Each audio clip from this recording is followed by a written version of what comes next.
नमस्कार, कल्पना voice channel में आप सभी का स्वागत है। आज की हमारी कहानी है सपनों की बली। सुनो, विनोद का फ़ोन आया था।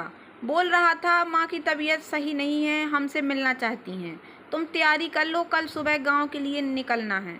सुनील ऑफिस से घर आकर अपनी पत्नी सुनीता से बोला, पर आरती के कॉलेज शुरू होने वाले हैं, ऐसे में वो गाँव कैसे जा सकती है?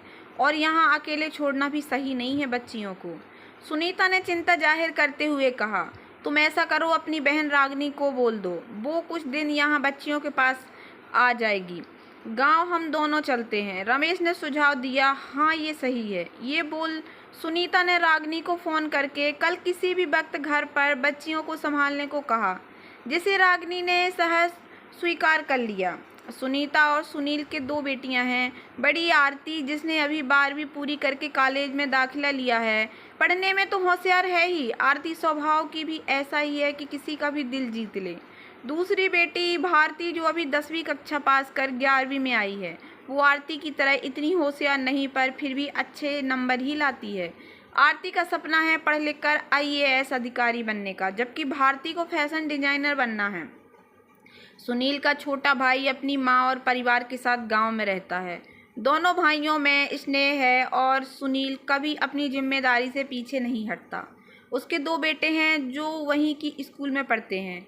सुनीता ने जरूरी सामान पैक कर लिया। दोनों सुबह गांव के लिए निकल गए।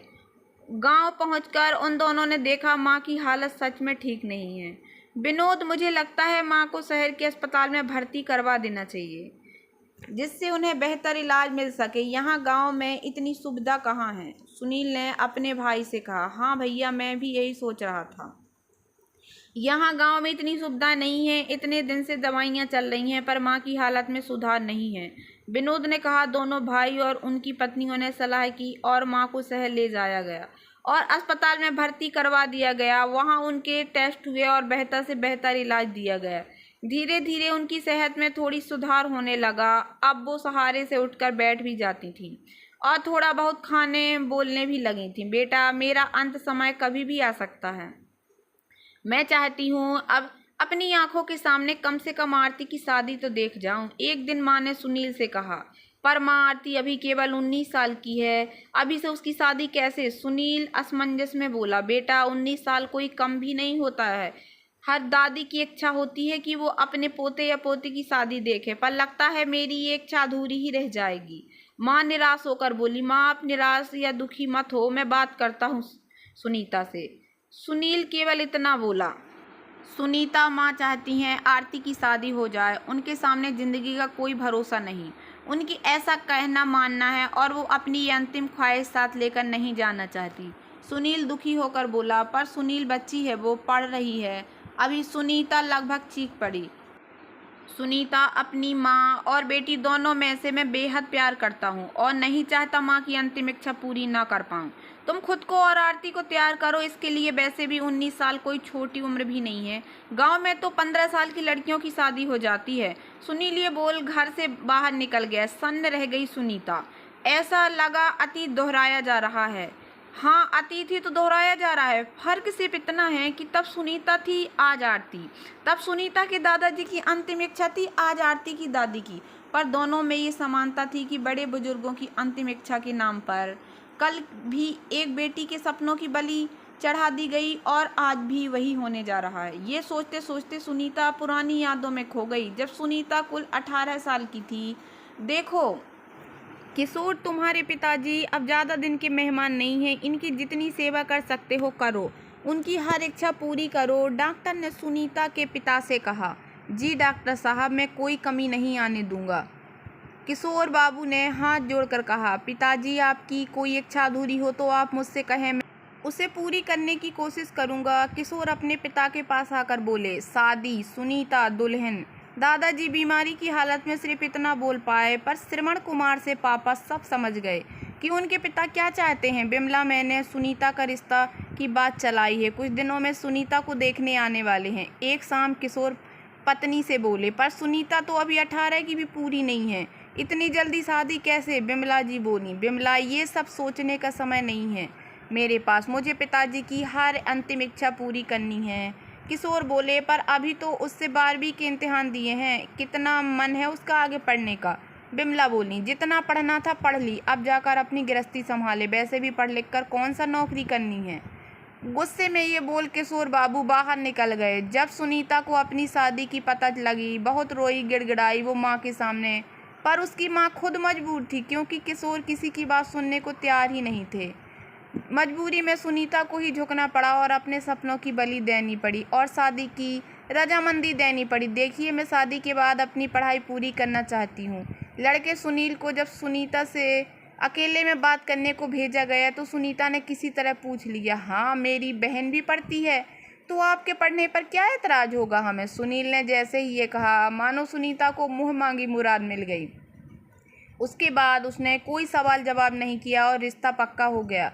दोनों तरफ शादी की तैयारियां होने लगी। सुनीता तो ये सोच सोच कर खुश थी कि वो अपनी पढ़ाई जारी रख सकेगी। उसके इम्तिहान बहुत अच्छे हुए थे तो उसे पूरी उम्मीद थी कि वो 12वीं अच्छे अंकों से पास करेगी और उसे अच्छे कॉलेज में दाखिला भी मिल जाएगा। पर उसकी ये खुशी ज़्यादा समय तक टिक नहीं पाई। शादी होते ही सास ने गृहस्थी की पूरी जिम्मेदारी उसके नाजुक कंधों पर डाल दी। हाँ, घर की बागडोर अभी भी उनके ही हाथ में थी। मजाल है घर का कोई सदस्य उनकी मर्जी के बिना कुछ कर पाए। सुनो जी, मेरा फॉर्म भरवाने के लिए पास के शहर में चलो किसी दिन। एक दिन सुनीता सुनील से बोली, तू पढ़ाई करेगी तो घर कौन संभालेगा। बोलो, पर आप ही तो बोले थे शादी से पहले कि मैं आगे पढ़ाई जारी रख सकती हूँ। सुनीता हैरानी से बोली, तब मुझे लगा तुम्हारा बचपना है, तुम्हारी जिम्मेदारी जब आएगी सब भूल जाओगी। घर संभालो, पढ़कर कौन सा कलेक्टर बनना है। सुनील हंसते हुए बोला और बाहर निकल गया। सुनीता खुद को ठगा सा महसूस कर रही थी, पर कर भी क्या सकती थी। जब पिता ने उसके सपनों को नहीं समझा तो पति से क्या आस रखती। यूँ तो लोगों की नज़र में कोई कमी नहीं थी सुनीता की जिंदगी में। पति, प्यारे बच्चे, अच्छा घर, पैसा सब था, पर सपने और उम्मीदों के टूटने का दर्द बहुत बड़ा होता है, जिसे वह महसूस कर सकती है। जिसने ये दर्द झेला हो। बाद में सुनील की नौकरी शहर में लग गई और अपने 2 बच्चों के साथ शहर आ गई। सास छोटे बेटे के पास ही रुक गई। शहर आकर भी अपने बच्चों की परवरिश में ही जुटी रही। सुनीता ने इसी को अपनी किस्मत मान लिया। वो अपनी बेटी के हर सपने को पूरा करने के सपने देखा करती थी। उसने बेटी के जन्म के समय ही सोच लिया था कि वो अपनी बेटी का कोई सपना अधूरा नहीं रहने देगी। लेकिन यहाँ फिर से उसका अतीत उसकी बेटी के वर्तमान पर भविष्य के रूप में खड़ा हुआ था। तो क्या उसकी बेटी के भी सपने रौंद दिए जाएंगे सिर्फ इसलिए क्योंकि घर के बुजुर्ग सदस्य की अंतिम इच्छा है ये। पर ये कैसी इच्छा है जिसमें अपने ही बच्चों के सपनों की बलि दे दी जाए। कब तक चलेगा ये सब। क्या पीढ़ी दर पीढ़ी बच्चे अपने सपने मारते रहेंगे। मम्मी, ये क्या सुन रही हूँ, पापा मेरी शादी करना चाहते हैं। तभी आरती ने आकर माँ को झंझोड़ा। वो बेटा, दादी पापा बोल रहे हैं, दादी चाहती हैं ऐसा।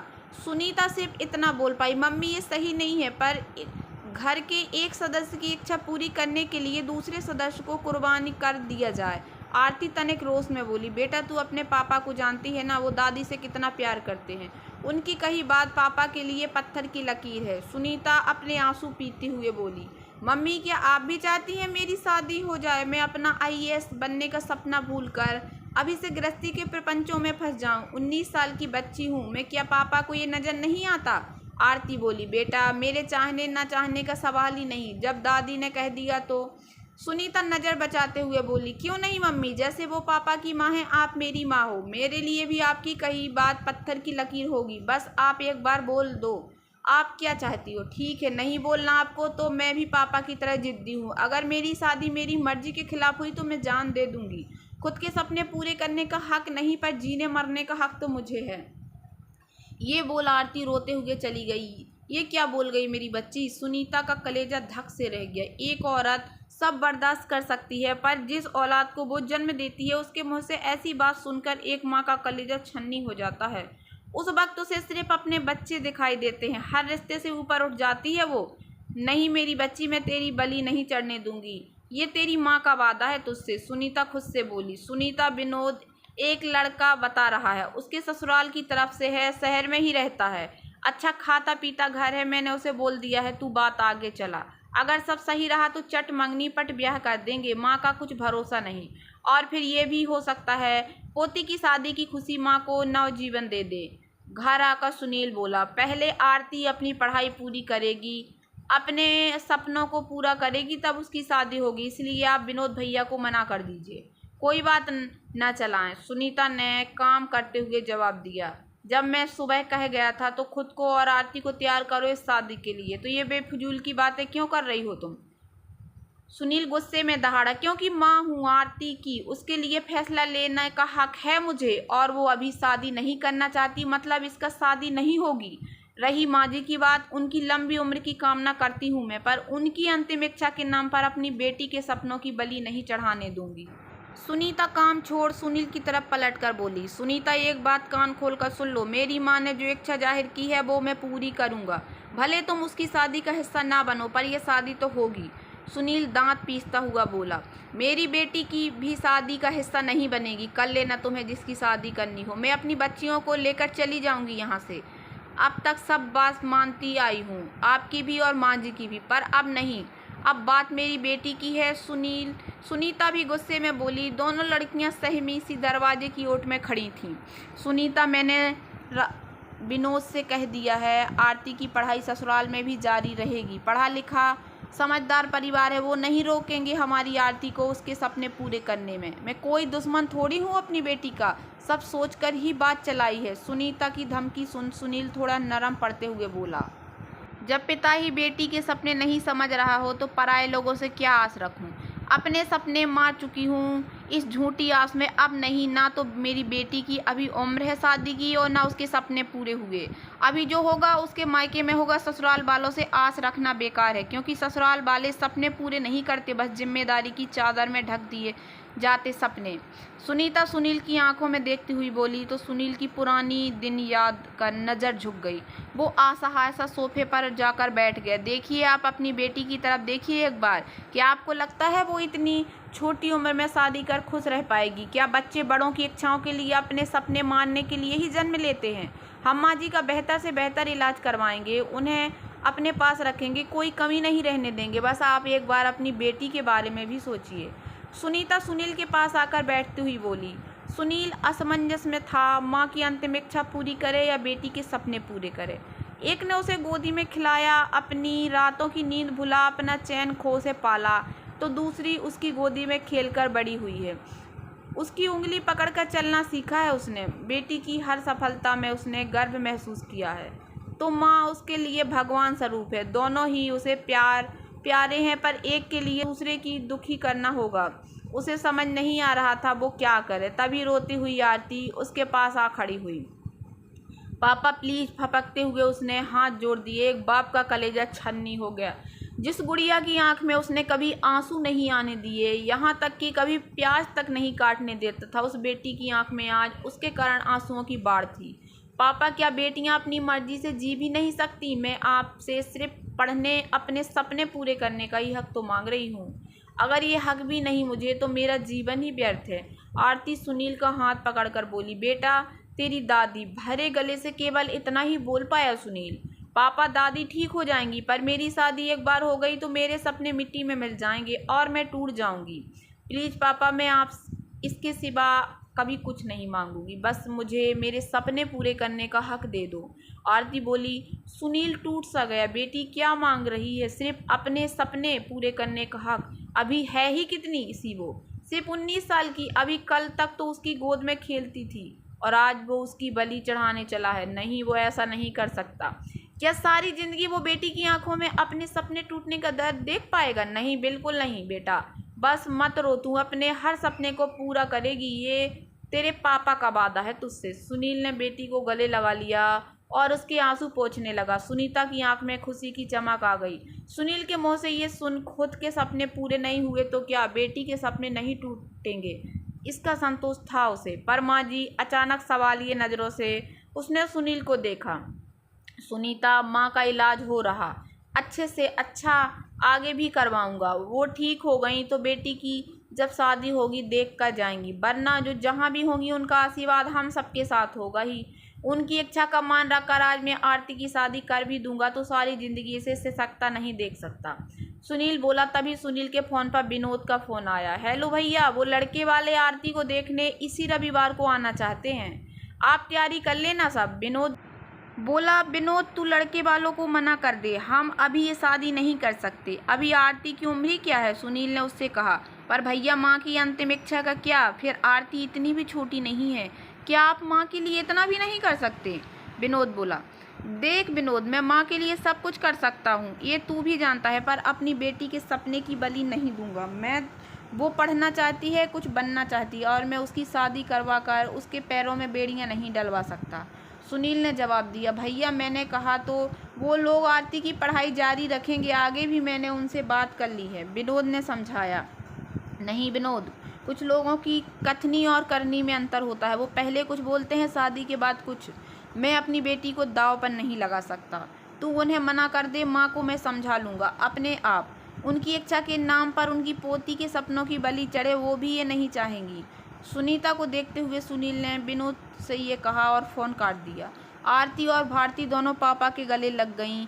सुनीता की आंख में खुशी के आंसू थे, शायद बेटी के सपने पूरे होते देख अपने सपनों के टूटने का दर्द आज ख़त्म हो गया था।